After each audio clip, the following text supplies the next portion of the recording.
Hello, my name is Justin Lee, and I'm an 11th grader at Livingston High School. I'm part of Fire Robotics, which is one of the three teams at the high school. Today, I'm going to be teaching you lesson 2 of how to TinkerCad.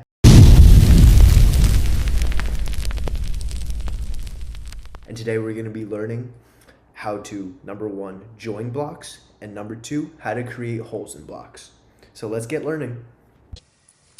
Okay, so let's get started. First, we're going to be talking about the join feature. In order to join two blocks, first what we want to do is to select them both. This can be done in two ways. One of the ways is by holding Shift and clicking on the two objects that you want to join together.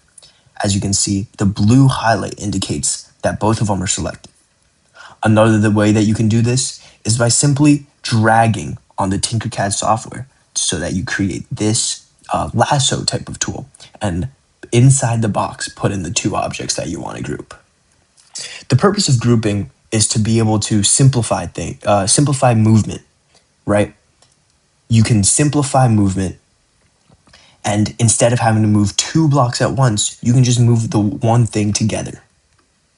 So I'm going to join these two blocks right here. As you can see, now the blue highlight is over all of it, which means that both are selected right now. Now you see two different types of groups at the top. The first type is the bundle group, and the second type is the union group. These are two slightly different. The bundle group, that keeps the original properties of both of the objects, which means that the colors won't change, but they'll still be able to move together. So on the left, I'm going to demonstrate that. I pressed the bundle group button after they were both selected, and now I'm able to move both of these objects at once, but they're still the same color. Now on the right pillar, I'm going to use the union group. The union group is different because when I press it, boom, it just all turns into one color. This is because union makes the entire thing one singular object, and therefore must only have one color. So these two are different and can be used in different scenarios. Next, we're going to be talking about the hole block.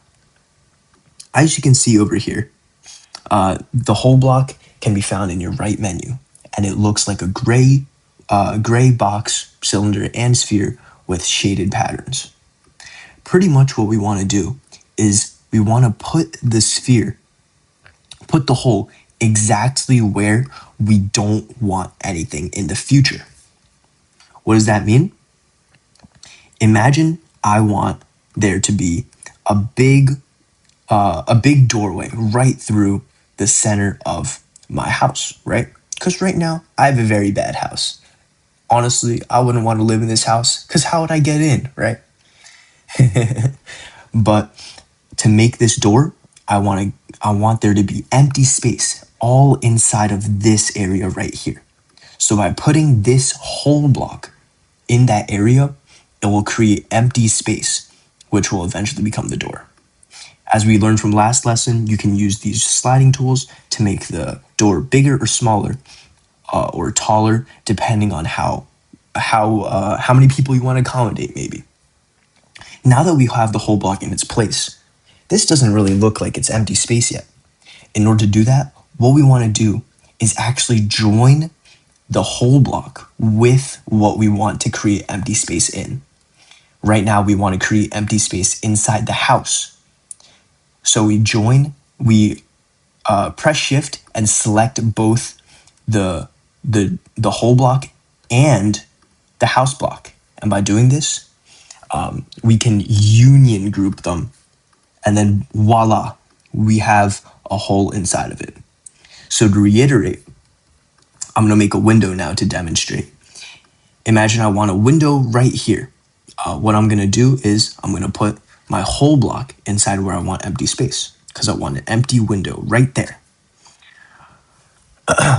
Since this does not have the hole yet, I'm going to select both the hole block and the object, the house that I want to make the hole in, and I'm going to press union group. And by doing that, that'll make a hole where I want it to be. The same can be done for both cylinder holes as well as spherical holes. So you guys have free reign to go and try and practice your newfound skills. Thank you. Guys, for watching and learning with me. I really hope you guys learned something, and I'm really eager to see what you guys come up with and build.